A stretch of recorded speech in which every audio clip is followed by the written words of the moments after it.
पण आम्ही मक्तेदारांनी तो मक्ता घेतलाय तुमच्यासारख्या लोकांना मदत करायची.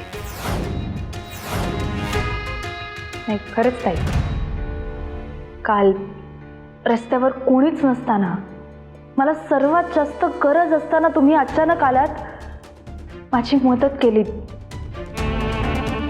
खरंच खूप उपकार झाले. त्याची परतफेड तर करायलाच हवी ना.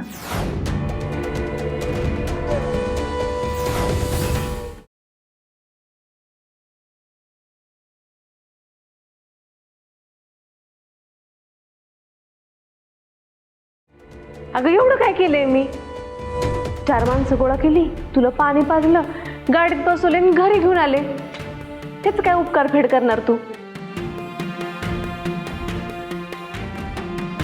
शला का ताई, काल चक्कर मला आली होती आणि आज विसरायला तुम्हाला होतं हो. नक्की इतकंच झालं होतं ना? या आधी काहीच झालं नव्हतं का? या आधी कुठं काय झालं? काहीच नाही. अच्छा, म्हणजे माझ्या जवळ येऊन माझ्या शेजारी बसून तुम्ही काहीच बोलला नव्हता? बोलले? अगं नुसतं बोलले नाही, हे आरडाओरडा केला, लोकांना गोळा केलं, तुला मदत करायला. बस चला का ताई? किती ड्रामा करता? चपलेने काय करायची इच्छा होती तुमची?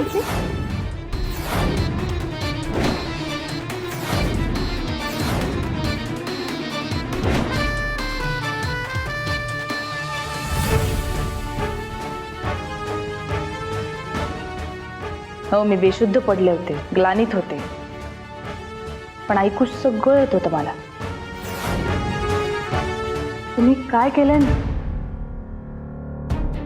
हे तुम्हालाही माहिती आहे आणि मलाही.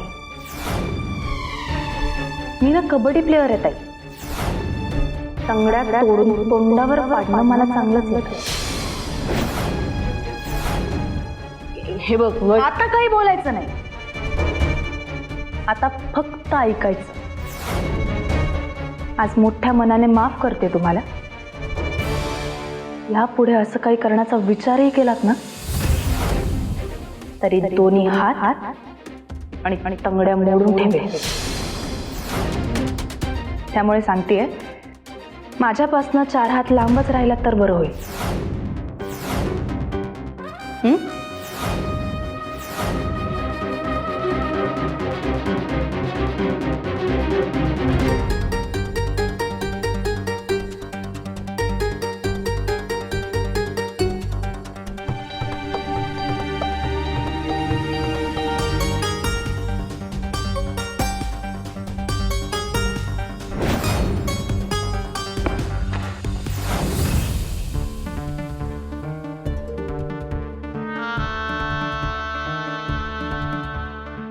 तेजप्रतापच्या वडिलांचा खून झाला.